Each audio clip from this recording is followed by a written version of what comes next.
Good evening there, everybody. What is happening? Hopefully, y'all are having a wonderful day today. So, when it comes down to it, I thought, of course, that I would talk about this little video and talk about this subject that I thought would be very particularly interesting. And this is going to be a response, I believe, to one of the gentlemen that ended up posting a comment on my most recent video. And there's actually a couple of comments that I have to respond to. I believe that the gentleman who ended up posting this comment, his name is TBE Boxing. He's commented on my channel now a few times, and I wanted to respond to his most recent comment because I thought that it would bring a little bit more insight to and context to the situation when we compare both Mr. Soul, Canelo Alvarez, and Terence Bud Crawford and their respective careers. But I also have to respond to another gentleman, the person who I believe comparatively compared Canelo Alvarez and Errol Spencer's skills side by side. I believe that's that the last three numbers on that gentleman's name was 222. So certainly don't worry, sir. I'm going to get to your comment as well. But anyways, once again, the reason why I wanted to do this is because, a lot of the times on my channel, I've talked about the perspective of a Canelo Alvarez, to where when you take a look at him debatably being the best and the greatest of his generation, I think that Canelo Alvarez clearly has the greatest resume out of any fighter for his particular generation. I don't really think that it's that particularly close, at least when you talk about how many A-grade level names, at least debatably, that he has fought. But when you talk about the Terence Bud Crawford perspective as well, I would understand why certain people would believe that he is the best or the greatest of his generation and that it's not even a conversation. Now, for those of us, I think, that have more of a trained eye, and for those of us, of course, that also take a look at the resume and the level of competition, I think that it becomes a little bit more of a context there, and I think that it becomes a much bigger debate. Because Terence Bud Crawford, the thing is with him is that he just doesn't have this super vast resume. It just is what it is. He is a great fighter, and he definitely has improved his resume over time, but, just is what it is. He just does not have the deepest of resumes. But what TBE Boxing ended up commenting was very particularly interesting. He said, the reason why so many people believe that Terence Bud Crawford is clearly the greatest of his era and that it's not even a comparison is because you're talking about a guy in Canelo Alvarez that ended up suffering two losses in his career, lost to a smaller guy in Floyd Mayweather Jr. Terence Bud Crawford is undefeated. He's never had a split decision. He's never had a quote-unquote controversial decision. He's always either knocked out or dominated his level of competition, at least to a certain degree, other than probably Israel Madrimov. And on top of that, he was the first man to become undisputed in two separate weight classes. And of course, he's undefeated. And listen, when you bring up all those points, I certainly understand your perspective. Now, it's a little bit different when I think you could put the complete context behind it, but I understand where the man is coming from. And this also brings, to the conversation, because he also stated that if Mayweather, can beat Canelo Alvarez, so can Terence Bud Crawford. And, that to me is not just that's a very surface level comparison, but I'm going to say why I don't think that it's a similar comparison. And we're going to talk about it as it goes along. But, so that brings up the question, can Terence Bud Crawford do to Canelo Alvarez what Floyd Mayweather Jr. did to Canelo Alvarez, which is completely outbox him and pretty much dominate him, and outperform him throughout a 12-round fight, even with Canelo Alvarez at this stage in his career? Well, we'll see. But anyways, once again, we're going to review this video by the IBFP. And the reason why I wanted to review this is because the IBFP is going to bring up certain things that I thought would be very particularly interesting to talk about in order to put context behind them. And oftentimes I review videos by certain guys like Aki TV and Dante's Boxing Nation that go to one extreme side of the spectrum. When they talk about Canelo Alvarez, they say that Canelo is this average fighter and that he just has ducked everyone in his whole entire career and that he's really not that good. He's massively overrated. Well, then you get certain people that go to the other side of the spectrum and love to say certain things that Canelo Alvarez, that he was nowhere near his prime against Mayweather and all sort of stuff. And listen, we're going to talk about that as the video goes along, and you're going to get my perspective. But anyways, once again, let's see what the IBFP has to state. I thought that it was a very particularly interesting video where he brought up certain good points. But anyways, let's get into it. Let's see what the man has to say. Welcome back to the IBFP. Here's your host, Boxing News. Terence Crawford is the same as Floyd. Look, let's break it down honestly and objectively as possible. And I've been flooded with these comments saying, hey, Terence Crawford has the blueprint to beat Canelo Alvarez since Floyd Mayweather beat him. Terence Crawford can put on a boxing masterclass against Canelo Alvarez. This is what I've been seeing all over my page, and this makes zero sense to me for a number of reasons, but I'll only list the facts. No opinions, no feelings, only facts. Fact number one, Canelo Alvarez was weight drained against Floyd. He will not be weight drained against Terence Crawford. Well, let me talk about this very quickly. And this is also what I need to talk about when we talk about the first point, when people say that, oh, Canelo was so afraid of Crawford because he's afraid that Crawford can do to him what Floyd Mayweather Jr. did to him. Well, first of all, when we compare Floyd Mayweather Jr. and Terence Bud Crawford side by side, even though they're both all-time great level fighters in my personal view, and they're both exceptionally skilled, when you do compare skill v skill, Floyd Mayweather Jr. is more skilled than that of a Terence Bud Crawford, especially on the defensive end. He just is. Terence Bud Crawford is a very great fighter. He has never really been a great defensive fighter. He's just not. Now, in terms of foot movement and in terms of all-around movement, that's where he's great defensively. But in terms of slipping with punches, in terms of, rolling with punches or upper body movement, he's honestly not quite as good as a Mayweather or a Canelo Alvarez. Just is what it is. But once again, where Terence Bud Crawford has the advantage in over Canelo would be the lateral movement, and on top of that, the foot speed and the foot movement. That's where he would have the advantage over Canelo Alvarez. So they both have defensive advantages over each other. But when you talk about the all-around defensive prowess of each fighter, Canelo probably would have the all-around advantage over Terence Crawford. Canelo Alvarez. And also what I have to state is this. When you talk about this weight thing, now, of course, Canelo Alvarez, he didn't fight at 154 against Floyd. He fought at 152 pounds. But Floyd Mayweather Jr., interestingly enough, when you ask for his testimony, he states that Canelo Alvarez's team was the one that offered that weight, which is a little bit odd. But apparently that's what ended up happening. At least that's what Floyd Mayweather Jr. stated. And I believe him. I've never heard Canelo Alvarez's team contradict that. So, I assume that he's telling the truth. But maybe I could be wrong about that. I don't know. But Canelo Alvarez chose that weight. Keep in mind that he wasn't rehydrating much heavier than 161 to 165 pounds at that time. So it wasn't a huge weight drain or anything like that. And on top of that, what I'm also going to state is this. When people take a look at it, they say, wow, well, Floyd beat Canelo Alvarez, who was clearly bigger in terms of weight, so why can't Crawford do it? Well, Canelo Alvarez is not really a natural 168-pounder. He's really more of a natural 160-pounder, but the thing is this. Terence Bud Crawford is not naturally adjusted to any weight division above 147. Even at 154 against Israel Madrimov, he looks severely limited compared to some of his older fights that I've seen at welterweight or below. He looked slower. He looked less maneuverable. He looked even more hittable. Now, imagine him trying to fight Canelo Alvarez at 168 pounds, and he's trying to gain weight to potentially compete with Canelo in that category. He's even slower than what he was in the Israel Madrimov fight, and on top of that, his power is going to have nowhere near the effect as what it needs to be.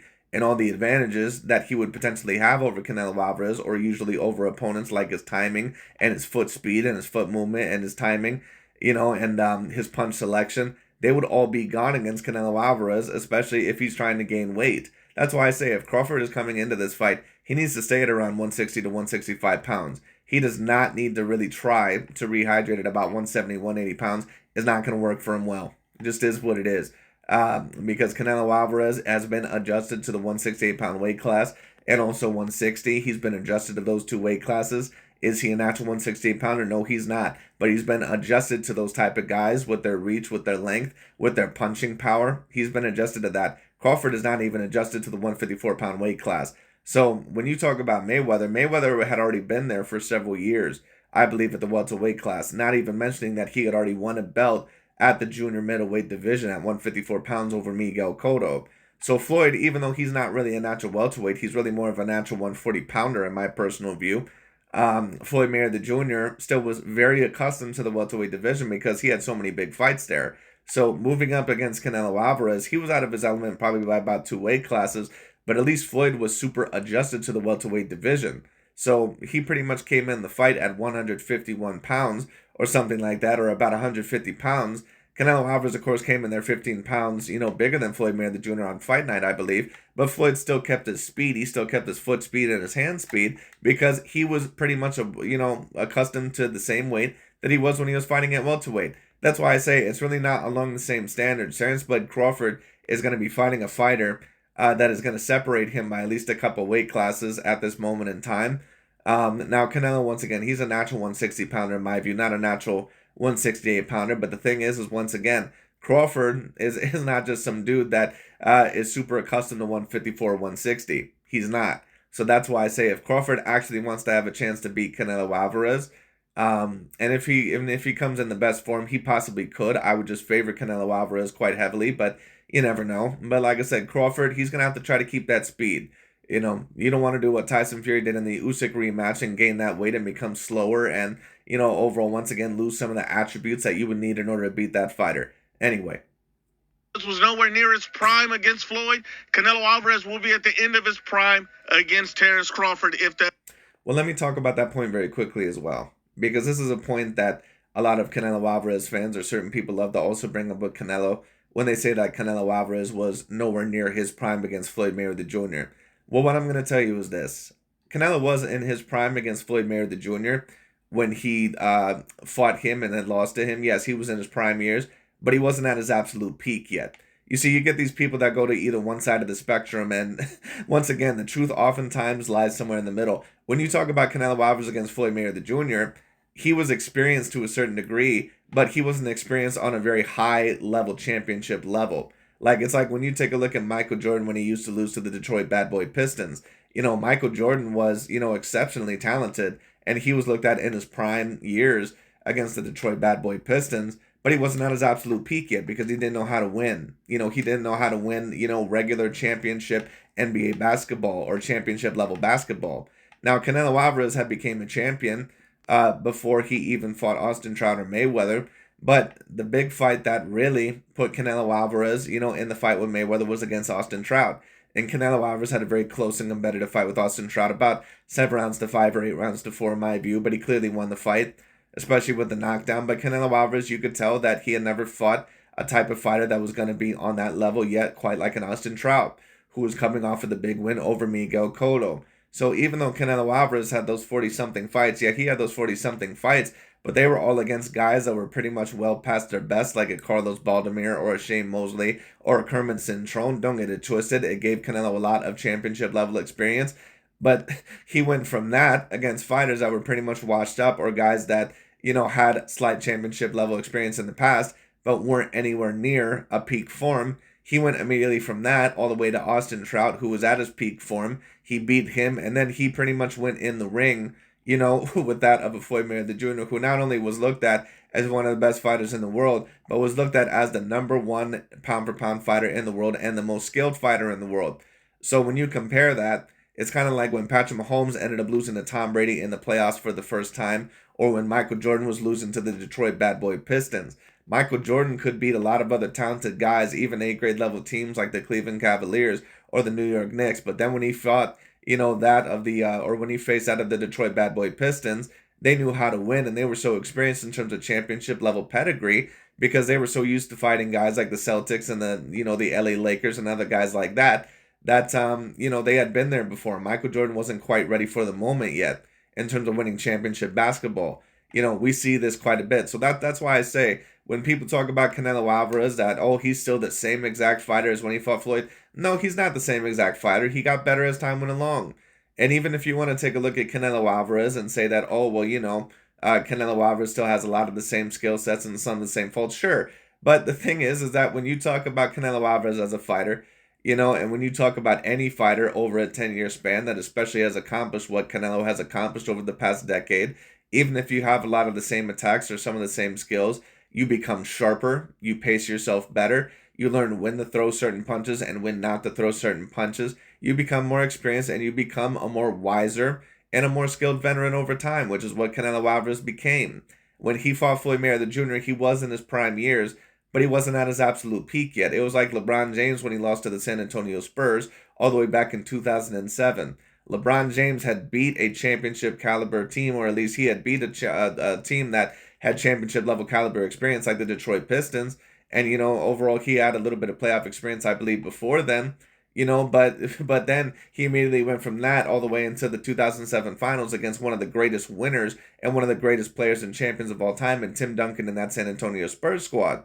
So what I'll state is this: Canelo Alvarez, in my personal view, I'm not going to go as far to state that he wasn't in his prime, but he was at the beginning of his prime. That's what Canelo Alvarez was. He was at the beginning of his prime. The beginning of Canelo Alvarez's prime started around probably when he fought guys like Kermit Cintron and Sugar Shane Mosley, and Austin Trout and Mayweather. And then he started to get a little bit better, in my personal view, by the time he was fighting guys like Miguel Cotto, and other guys like that, like Gennady Golovkin. And then he reached his absolute peak, I think, at around the time that he probably fought Gennady Golovkin in the rematch and Danny Jacobs. That's when Canelo Alvarez really reached his peak. So to say once again that Canelo was not in his prime, I don't think that that's fair, and I don't think that that's true. But also to state that Canelo was at his absolute peak or at his absolute best in his career, that was his absolute pinnacle, no, that wouldn't be correct either. But anyway.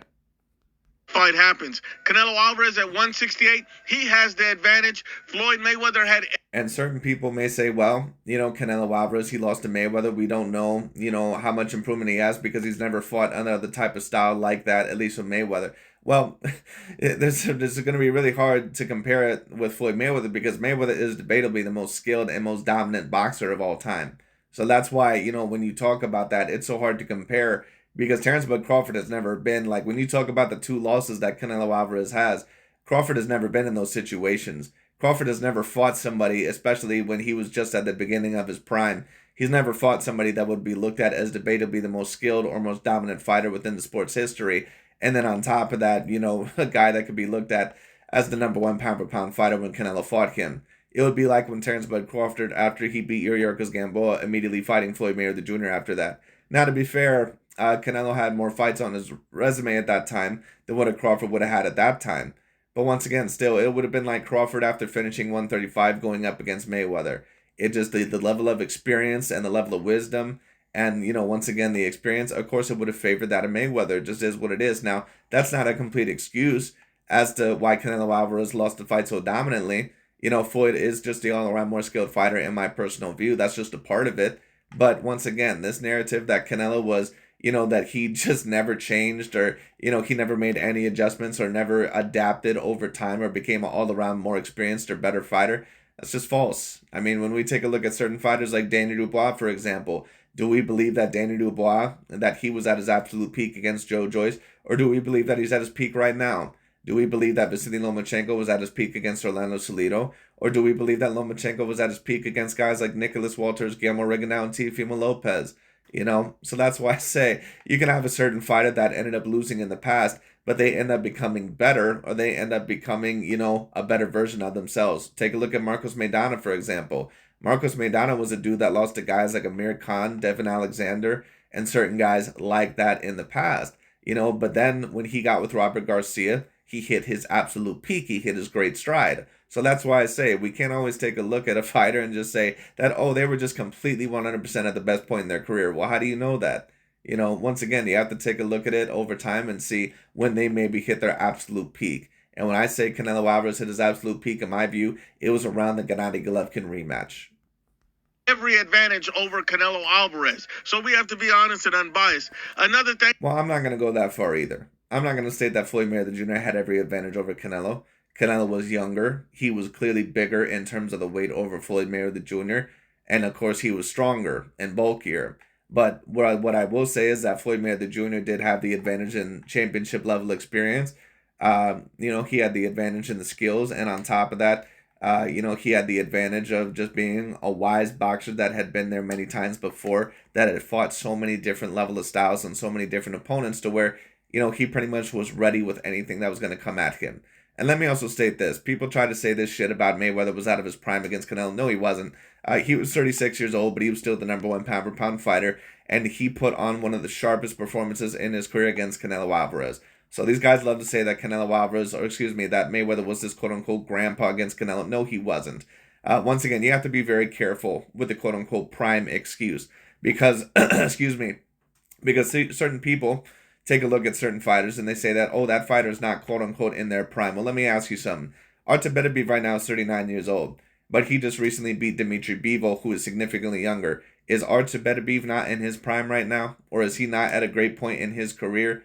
Alexander Usyk is 37 years old, but he just recently got the wins over Tyson Fury on 2 separate occasions and AJ Anthony Joshua. 2 fighters that are younger than him. Is Alexander Usyk not at one of the pinnacle points in his career? Is he not in his prime right now? Sugar Shane Mosley, when he fought Mayweather, was looked at as one of the top 10 pound-for-pound fighters and whooped Antonio Margarito's ass. Was Shane Mosley not at a prime point in his career? That's why I say you have to be very careful with that quote-unquote excuse that, oh, they were completely out of their prime. No, they weren't. When Canelo Alvarez fought guys like Austin Trout, Lara, Gennady Golovkin, Migo, Cotto, Sergey the Crusher Kovalev, Callum Smith, Billy Joe Saunders, Caleb Plant, Danny Jacobs, Jamel Charlo, Jaime Munguia, and I'm sure there's some other ones that I'm missing. All those guys were at a relative prime moment in their career. All right? So it is what it is. Now, there were certain guys that were a little bit older, like Crusher Kovalev. Like, he wasn't really quite the same. I wouldn't say that he was at the beginning of his prime. I would say he was more at the end of his prime. But he was still coming off of 2 great wins in his career. Miguel Cotto, of course, was a bit older, but he was refurbished by Freddie Roach, and he was the WBC middleweight champion. See, if we were going to compare Canelo and Crawford's resume, if we want to use this excuse about how allegedly Canelo Alvarez never fought guys in their prime, we need to start talking about Crawford.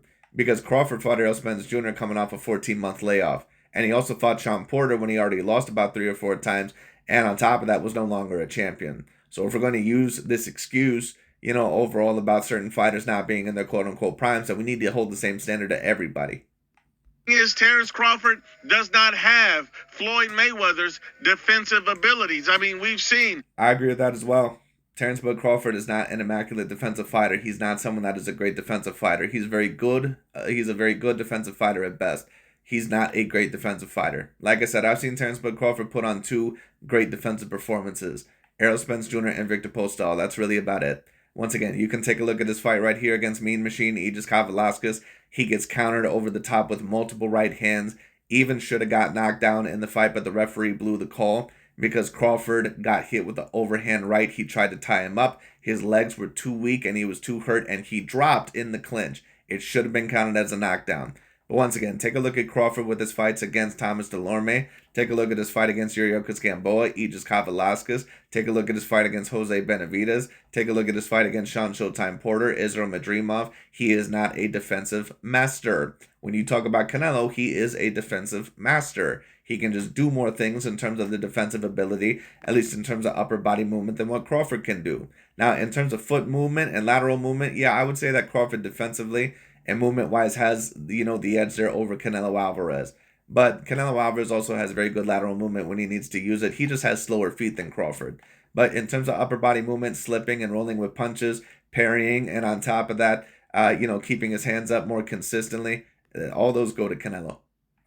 Terence Crawford get dropped by Mean Machine, who is not elite, who's not highly skilled, and he was able to catch him. Well, Mean Machine is decently skilled. He's just not an A-grade level fighter. Just is what it is. And it was very apparent in my personal view that Crawford, that he heavily underestimated Aegis Velasquez heading into that fight. Hurt him. We've seen that from a Mean Machine. We've seen Sean Porter, a semi-retired Sean Porter, a Sean Porter at the end of his career, basically outboxed Terence Crawford for the majority of the fight until Terence Crawford was. I also don't agree with that either. I think that Sean Porter, you could debate, was maybe winning the first half of the fight, maybe won 4 of the first 6 rounds, or at least won 3 of the first 6 rounds. I'm not going to go as far to state that he was outboxing Terence Bud Crawford for the majority of the fight. I think that that's a bit too far. But what I will state is this: if Crawford is just quote-unquote levels above Canelo Alvarez, like what some of the fans will say, then he definitely should have not been losing the first half of the fight against Sean Showtime Porter. Finally able to. Someone that, who's a decent boxer in Porter, but someone who also is a little bit sloppy and a little bit reckless. Put him and cannot fight great within a multitude of ways. Down. We've seen that. We've also seen that Israel Madrimov, he went life and death with Israel Madrimov, should have lost that fight. Many people had Madrimov winning that fight. And not only that, he could not stop Madrimov's right hand. At the end of the day, say what you will about Floyd Mayweather, but his defense was elite, and he would not allow a guy to hit him with that same shot again and again and again without making an adjustment. So we got to be honest. Agreed. And when you take a look at Crawford is a sucker for a right hand. He's always been a little bit vulnerable to a right hand. I've seen it against Gamboa, where he got hurt very badly in the 9th round. I've seen it against Thomas Delorme. I've seen it against Madrimov, where he got hit with the right cross over and over and over. I've seen it against Jose Benavidez. I've seen it against Aegis Velasquez. I've seen it against Sean Showtime Porter. But I'm also going to be posting a video soon breaking down certain highlights, kind of talking about certain advantages and disadvantages that these guys may have in their particular style. Anyways. Biased. We also see that Terence Bud Crawford, his biggest attribute coming into this fight with Canelo is his power. That's a game changer. Well, actually, the biggest attribute for Terence Bud Crawford coming into this fight wouldn't be his power.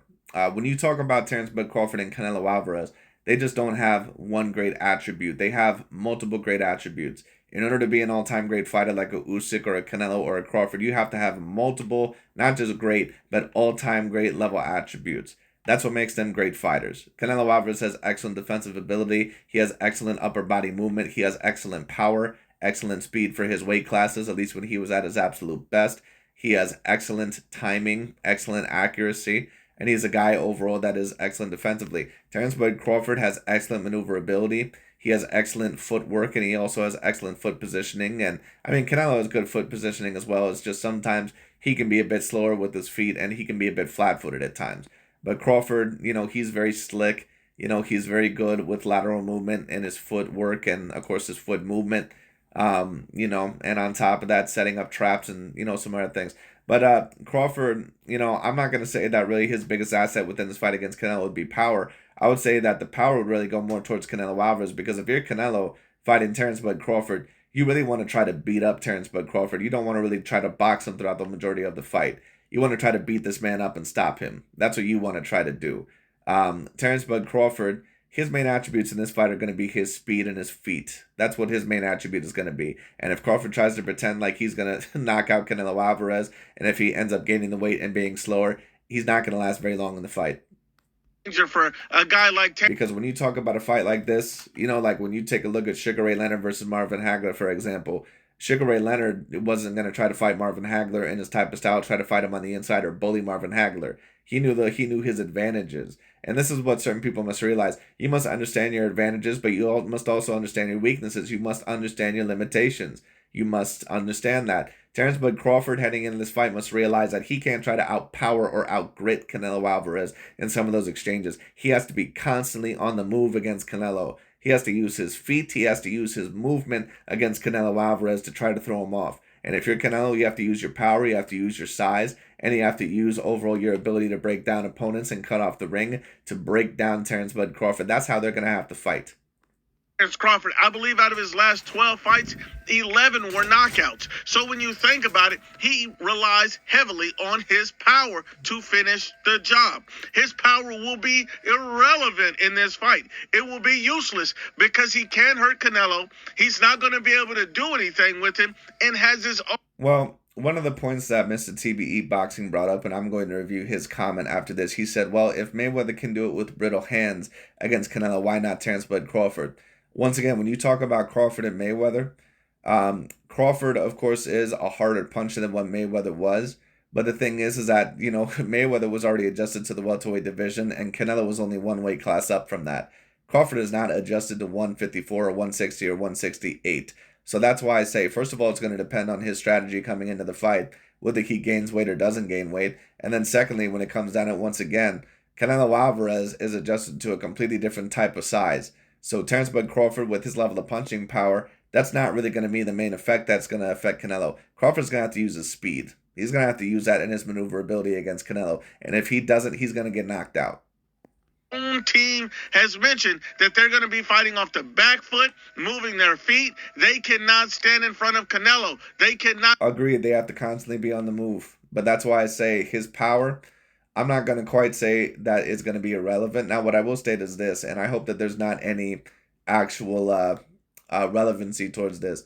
But, Terence Bud Crawford in his last fight against Israel Madrimov stated that his power was regular, stating overall that Terence Bud Crawford, that, he had good power, but it wasn't anything that was exceptional like what we had usually seen in the other weight classes. Now, could that partially be because Israel Madrimov was a little bit more maneuverable and he was moving at angles and giving Terence Bud Crawford a lot of different weird looks? I think that that's a part of it. But I think another part of it as well is that Terence Bud Crawford is starting to lose power once he goes up the weight classes. And listen, that's just going to happen because you're fighting bigger guys that are used to bigger guys and guys that are used to bigger punchers that are used to more power. So if you're smaller, or if you're just moving up to that weight class, your power is not going to feel as impactful to them.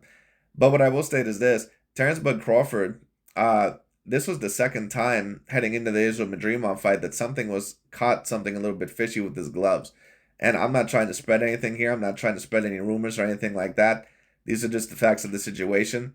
Terence Bud Crawford, apparently something was up with his gloves to the point where they had to be replaced for the Israel Madrimov fight. And interestingly enough, Terence Bud Crawford didn't seem to have the same level of sledgehammer effect from the Spence or some of his other fights at the welterweight division at all. Now, once again, that could be because Israel Madrimov is more maneuverable than some of the fighters that Crawford is used to fighting. Crawford probably landed the least amount of punches against Madrimov than what he did against any other fighter, so that could be a part of it. But what I will state is this is now the second time, like I said, that someone was up with Crawford's gloves. Apparently, they had to be replaced in the Madrimov fight and a couple fights before that against David Avanesian, who is from Armenia, I believe. Both of his gloves ended up busting open within their David Avanesian fight, which I've never seen in a professional fight before. So what I'll state is this: is it possible that Crawford, that maybe he's doctoring his gloves a little bit? I mean, who knows? I'm not going to state that because I don't have enough evidence. But like I said, if he just has this sledgehammer effect over Canelo Alvarez all of a sudden, and every shot from the beginning just seems to be rocking Canelo Alvarez's head back, and in a way that I've never seen before, that would kind of raise my alarm to a certain degree. But I mean, I don't know. It also depends on, how flush he hits Canelo Alvarez, and on top of that, how Canelo Alvarez looks in the fight. And how Crawford, how good his game plan is going to work against Canelo. But anyways, assuming that everything is on the up and up, I think that Terence Bud Crawford, his power might be somewhat effective here and there, but I don't think that it's going to be anywhere near effective enough to really keep Canelo Alvarez back to such a great degree, at least if I see the same thing as what I seen in the Madrimov fight. And if his power was not super effective against Madrimov, imagine what it's going to be like against Canelo, someone who's been adjusted to middleweights and super middleweights and some light heavyweights over the years. Go to war with Canelo. So him being able to apply vicious power shots is just not going to be there. So his biggest attribute has been nullified. I mean, let's just be honest. When you really look at it, it doesn't make any sense anybody saying that Terence Crawford's going to do to Canelo what Floyd did when the weight won't be an issue for Canelo. Canelo Alvarez is at the end of his prime now. He wasn't then. Terence Crawford simply doesn't have the defense of Floyd Mayweather, and Terence Crawford's power is useless in this fight. This will not be the same fight and will definitely not have the same result. I would mainly agree with the IBFP there. I think that he goes a bit extreme on some of his points, but I mainly agree with him. Terence Bud Crawford more than likely would not have the same ability of power against Canelo as what he would against other fighters. At least he shouldn't. A guy once again moving up to 168, fighting a guy that's adjusted to 168 pounders. We just seen Crawford, in his last fight against Israel Madrimov, where his power was definitely more muffled or less impactful than what it was in prior fights at the welterweight division by a severe amount, at least from what I had seen. So once again, we'll see. Canelo Alvarez, I also do believe. I don't think that Canelo is really at a great point in his career anymore. I think that Canelo is at a very good point. I think that he's very much slower at this point in time in his career, and I think that he's clearly aging, but I would say that he's still at the end of his prime because he's still one of the top 5 pound-for-pound fighters. And defensive ability, I do agree that Crawford is not really quite as great as what a Mayweather was defensively. He's also not as great Canelo defensively. And the level of power, yes, I also agree with that as well. But I pretty much agree with all those points. But anyways, let's review the comment that TBE Boxing had on my video, and that's pretty much going to be about it. But let's see what the man had to say, and I'm going to respond the best way that I can. Okay, so this is going to be the comment that Mr. TBE Boxing ended up leaving on my channel. Let's see what the man said. He said, for a lot of people, it is not about boxing. It is about something else. You have one fighter, Crawford, who is undefeated, dominated 3 divisions. Being undisputed in 2 of those divisions has either knocked out or got a unanimous decision. And that's not a bad point. In every fight, no majority or split decisions knocked every one of his opponents in one of those divisions. You have another fighter, Canelo, who lost twice. One of those losses to a much smaller fighter. Also had 2 draws with wins that were disputed. Has not knocked anyone out in 4 years. Well, what I'll state is this. If we were going to talk about the disputed wins of a Canelo Alvarez, and I somewhat get it, but this is just my personal point of view, I don't know if Crawford has ever really fought anyone that is really on the level of, say, of a Gennady Golovkin even. And certain people may say, well, Errol Spence, but honestly, if you just take a look at their boxing ability, and I'm going to kind of break this down in another separate video, I honestly believe that Gennady Golovkin can do a little bit more than what Errol Spence Jr. can do. And I understand that that would not be the popular opinion because Errol Spence Jr. is a black American fighter, and many of those guys are looked at as being these super multi-dimensional fighters. But honestly, and I'm not saying that Gennady Golovkin is the most multi-dimensional fighter I've ever seen, but Errol Spence, he's not a super great multi-dimensional fighter. He's someone that can fight somewhat multi-dimensional, but he can fight good multi-dimensional wise, but he can't fight great multi-dimensional wise. But we'll talk about that in another video because I'm going to be doing highlights on that. But let's see. So you have one guy that moved up to fourth weight division and lost, and another guy who moved up to his fourth weight division and won by unanimous decision, which is consistent with all of his moves upward, winning by knockout or unanimous decision. The comparison is not even close. Well, talking about the move up in weight once again, people like to compare Canelo versus Bivol, and Israel Madrimov versus Crawford. Well, if we're going to compare that and we're going to make it similar, then, we need to start saying that, oh, well, Juan Manuel Marquez or Naoya Inoue, they won in 4 separate weight classes. So what they did is just as impressive as a Roy Jones Jr. when he moved up all the way to heavyweight and, beat that of a John Ruiz. Once again, just because someone is a champion in 4 weight classes doesn't mean that this person, just because they're a champion in 4 weight classes, that it is exactly the same. When you talk about Canelo when he fought Bivol, Canelo Alvarez is 5'7" with a 71-inch arm reach. Canelo Alvarez is a dude that really should be at a max, probably really only fighting at the 160-pound weight class. He's not a natural 168-pounder. He's definitely not a natural 175-pounder. So when you talk about Crawford fighting someone like a Madrimov, Terence Crawford is the dude with the 74-inch arm reach that is 5'8", that rehydrates at about 160 pounds. He is a natural welterweight. He's just as big, if not bigger, than the guys like Miguel Cotto or Marcos Maidana or guys like that, guys that are natural welterweights. That's what Terence Bud Crawford is. So him fighting Israel Madrimov at 154, only going up 1 weight class, and then on top of that, outreaching him and outlengthening him by 5 inches in reach, it's completely different than Canelo Alvarez fighting a guy in Dimitri Bivol that not only had more than 12 fights on his professional record than what Israel Madrimov had, but on top of that, Dimitri Bivol beat former champions like John Pascal and Joe Smith Jr., guys that actually had a name in boxing. Madrimov had never beat shit. He was completely inexperienced against anyone at that level, like a Crawford. Never fought any A-grade level fighters before. So that's the first point. And secondly, Crawford is comparable in size to Madrimov. Canelo is not comparable in size to Dimitri Bivol.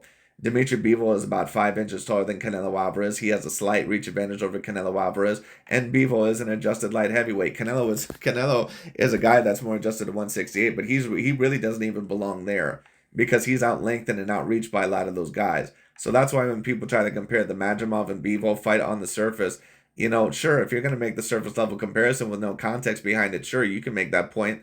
But once we really start to take a look at the context, it's way different. But anyway, so let's see overall the response. I didn't mean to do that. All right, let's see. So I said, and this is what I said. I said, well, on the surface, that sounds great. However, the problem comes in when you compare the size difference between Canelo and Bivol and Crawford and Madrimov and the resume. Bivol was a 6 foot and a light heavyweight. Canelo really isn't even an actual 168 pounds guy. He is decently shorter and smaller than everybody else there. When Crawford fought Madrimov, Crawford had a 5-inch reach advantage over him, exactly, and is a guy that can easily fight at welterweight. On top of that, Canelo has fought a lot of A-grade level names over the years, debatably near a dozen. Crawford has about 5 A-grade names at most. That's why it's hard to compare, because their weight classes, they weren't sized up the same for their weight classes, yes. And Canelo on average has fought better competition by a decent amount. So let's see what he says. He says, okay, so if Canelo is not even a natural 168 pounds guy, what is the great size difference people are talking about? Well, because Canelo Alvarez, he still is going to be heavier than Terence Bud Crawford by about 20 pounds if Crawford is smart and if he goes into that fight trying to focus more on speed instead of really trying to gain weight and compare with Canelo Alvarez in terms of the weight. But not only that, but Canelo Alvarez is a guy that's at least a natural middleweight. He's not a natural 168 pounder. But a big part of the reason why people are talking about the size difference is because, once again, Canelo Alvarez is at 168 and Crawford is going to be jumping up to weight classes where he's never fought before. Now, Canelo Alvarez, of course, he's not really a natural 168-pound guy, but it would just be like when Mayweather brought up Marquez to weight classes. People are going to be talking about, once again, still the weight difference, even though they're pretty much comparable in size because Marquez was never there before. So that's why they're talking about the size difference. But the reason why people are entertaining this fight in the first place so much is because not only are they both all-time great level fighters for their era, but Canelo was only 5'7" with a 71-inch arm reach. That's the reason why people are only even indicating that this fight should happen. If the next fight was saying, okay, Terence, you'll get the Canelo Alvarez fight, but first you have to fight Caleb Plant. Or first you have to fight someone like, like that of Demetrius Boo Andrade. No one would even be entertaining that fight. Because they'd be like, how the hell is that even possible? Caleb Plant and Andrade, they're like 5'11" to 6 foot with with an even longer reach than Terence Crawford. How the hell is that going to happen? And I agree. Once again, if they were to say, okay, Crawford, you know what, you can get the Canelo fight, but first you have to fight one of the top contenders at 168. No one would be talking about it. Because once again, they know that Canelo is not a natural 168-pound guy. Notice when Mayweather said that Crawford needs to fight Benavidez at 168, people said, oh, that's ridiculous. Benavidez is way too big. Right, but Canelo Alvarez, who's in the same weight class, they didn't say that shit. So once again, people know that Canelo doesn't really belong at that weight class, at least not complete size-wise. Anyway, as for Canelo fighting A-grade guys, the two A-grade guys he fought, he lost to them, Mayweather and Bivol. Well, come on, man. Like, Canelo fought more A-grade level guys than just those two guys. Like, come on. I mean, if we're only going to count Mayweather and Bivol as A-grade level opponents in Canelo's career, what does that say about Crawford's resume? Because if you're only going to count Mayweather and Bivol as A-grade level fighters, what the fuck does that make guys like Victor Postol and Sean Porter and Errol Spence Jr., to be quite honest with you? That would mean that Crawford has never fought an A-grade level fighter in his career. So that doesn't make any sense. Anyway, so let's see. He says, and he arguably lost to Lara even though he got the decision. Yes, he did get the decision, and it was a fight that could have went either way, as you said, arguably, which means that the fight arguably could have went either way. Canelo got the decision, so we have to give him credit for that, and also especially for taking the fight when basically no one else did at the time. Keep in mind that that was a fight that Andrade did not take and that the Charlo brothers did not take. But Canelo Alvarez fought Lara when he was at his absolute peak. Keep that in mind. And that was when Canelo was still about 23, 24 years old. Anyways, so let's see. All the A-grade guys such as Cotto, Trout, etc. were well past their prime, so that doesn't make any sense, sir. Trout, how can you be past your prime when you're in your 20s? And on top of that, Austin Trout was just coming off the win over Miguel Cotto, the biggest win of his career. How are you well past your prime when that happens? That doesn't make any sense. And Cotto, listen, what I'll say about Cotto was this. Cotto, he was a bit older, and maybe if you want to say that he wasn't at his absolute peak, that's fine. But he was still a champion when Canelo Alvarez had fought him. So Cotto was a little bit revived and a little bit more refurbished in his career, and he was the WBC middleweight champion. He had just became a 4-weight division champion. So Cotto was not completely out of his prime. That's a lie. And if we're going to have that comparison, well then, sir, we need to stop giving Crawford credit for beating a guy like Sean Porter, who is no longer a champion and had already lost 3 times. So if we're going to play that little game, we need to do the same thing with Sean Porter with Crawford's resume. Anyways, but let's see. So he says, even Mayweather was past his prime when he fought Canelo. That's not true. Canelo has not knocked anyone out in years, and his KO ratio is 54%. Well, that's also not true, sir. Canelo Alvarez's KO ratio actually is about 64 to 65%. So you're actually wrong there, but I'm not sure if you meant to type in 64%. But anyway. And once again, it's a little bit harder to judge because Crawford, no offense, but a lot of his knockouts came against bums. It just is what it is. But like I said, no one cares that you knocked out guys like Julius Ndongo and Felix Diaz and guys like Jeff Horn and Aegis Kavalauskas and Jose Benavidez. People care about your fights against Postal and Gamboa and Majimov and Spence and Porter. Now, to be fair, he has stopped 3 out of, the 5 biggest names that he's ever fought. So that's what I'll give Crawford credit for. Anyway, but let's see. If little Mayweather with the brittle hands was able to stay in there with Canelo and take his punches when Canelo was much younger, faster, and stronger, I don't see any reason why Crawford can't do the same. Well, that's because you're comparing it to a very surface level. Mayweather actually was not slower than Canelo in that fight. Mayweather was faster than Canelo Alvarez in that fight. That's a big part of the reason why he won the fight. And that's why I also say that Crawford, he's going to have to try to keep the speed in order to beat Canelo. And if he doesn't, he's not really going to have a chance against Canelo. So we'll see. But, but anyways, continuing on. He says the delusional idea that Canelo will just walk through Crawford's punches is just that, completely delusional. If Canelo tries that strategy, Crawford wins by KO by the 11th round, and that is what the numbers tell me. The numbers don't care about either Canelo nor Crawford. Well, numbers can be very misleading, sir, especially when you're fighting a completely different level of competition. It's like Russell Westbrook when he averages a triple-double in the regular season, and people say, wow, look how great he is. or when he gets, these clutch, numbers in the fourth quarter against these bum ass teams. But then when he's finally in the playoffs against a real team that can compete with him, and then all of a sudden his stats look completely different. That's how you have to compare it, because no one gives a fuck that Crawford beat guys like Aegis Kapalauskas and those guys. Canelo was fighting guys that are not only bigger than him sometimes, but guys that are legitimate A-grade level talents. Crawford a lot of the times does not do that. It just is what it is. And I don't blame the man. He's fought everyone that he's pretty much needed to. But at the end of the day, it's just the people that are in his weight divisions, just is what it is. But when we compare Mayweather, once again, Mayweather and Canelo were only separated by a weight class, and Mayweather was already heavily adjusted at 147. Crawford is not heavily adjusted at 160 nor 168, or even at 154 for that matter. So that's why it's a little bit different. So, so when this person says that, oh, Canelo Alvarez, Crawford, overall, he has more power than Mayweather, and Mayweather's able to beat him, right, but it's not within the same context or standards at all. Not only is Canelo Alvarez more experienced and a greater fighter than what he was back then against Mayweather, but on top of that, they're not just a differential by one weight class. Now, Mayweather, of course, is not a natural, he's not a natural 147 pounder, but at the end of the day, at least he was highly adjusted there. Crawford is not highly adjusted to anywhere above 147. So that's what I'm saying. But anyways, that pretty much is the points that I'm going to bring up. That's really about it. Thank you all so much for watching, and we'll see where this goes. But I just wanted to talk about that because many people lack the context of both Canelo and Crawford's careers, and they only take a surface level approach without any context or research, or without taking a look at some of the details. But that's pretty much about it. Thank you all so much for watching, and I'll talk to you all later. And the next comment that I'll have to respond to is talking about the comparison and the skill level of Canelo Alvarez and Errol Spence Jr. But peace out for now.